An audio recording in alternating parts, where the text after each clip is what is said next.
Nous avons certes été battus en 1830, mais nous ne l'avions jamais accepté.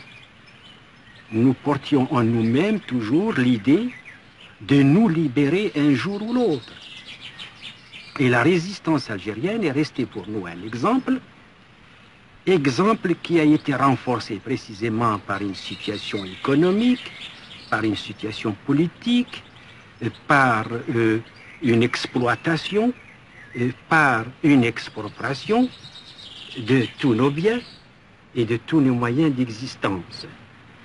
Également, nous, en tant qu'enfants, nous avons déjà vécu, nous nous sommes rendus compte des injustices graves qui étaient faites à l'égard de la population musulmane algérienne.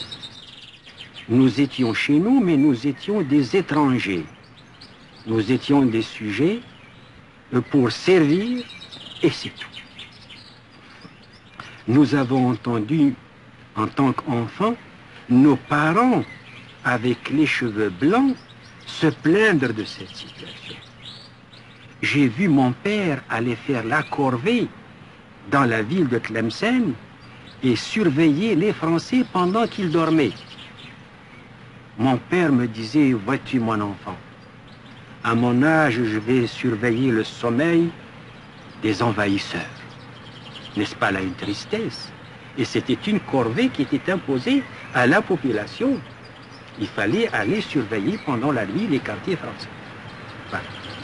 Cela m'a révolté de voir mon père rentrer à 1h du matin, froid, glacé à son âge, 60 ans, 70 ans. Dans mon esprit d'enfant, j'étais révolté déjà à l'idée de voir cette situation. Mais par la suite, dans mes déplacements, dans mes voyages, j'ai été amené à lire beaucoup et à prendre contact avec les autres civilisations, ce qui m'a permis de lire et de relire les révolutions de tous les pays du monde, ou d'une partie des pays du monde. Donc la Révolution française, la Révolution russe, la Révolution turque, le soulèvement de l'émir Abdelkrim dans le Rif, les soulèvements chez nous, parce que nous avons assisté à notre propre soulèvement. J'ai donc, avec ces impressions de jeunesse, avec ce que j'ai vu, n'est-ce pas, personnellement, avec ce que j'ai appris, alors je me suis dit, il faut arriver à faire quelque chose pour délivrer ce peuple. Pendant longtemps, j'ai cru qu'il suffisait de porter à la connaissance de l'opinion notre situation pour trouver droit à notre revendication nationale. Mais de bonne heure, j'ai compris que cela était absolument possible et qu'il fallait pousser, faire accoucher les événements.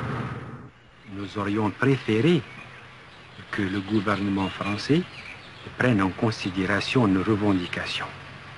Et nous aurions préféré aller à une émancipation à partir au moins, n'est-ce pas, de la Première Guerre mondiale. Mais par la suite, nous avons constaté que cela était impossible. Et je crois que nous avions bien vu en ce sens, et qu'aujourd'hui même, après 130 ans d'occupation militaire, politique, et après 7 ans et demi de révolution, on n'en a pas encore fini avec la décolonisation. Pour moi, la Révolution française n'est pas terminée. Parce que le peuple français est parti pour se libérer, non pas tant sur une question politique, mais sur le plan social et économique. Mais je constate jusqu'à maintenant que les Français sont en train encore de lutter pour obtenir des améliorations sociales. Or, quelle est notre situation en comparaison à celle du peuple français? Elle est loin, elle est loin. Donc, nous avons ce qu'on appelle les lendemains de l'insurrection. Et ces lendemains sont peut-être plus à craindre que la révolution elle-même.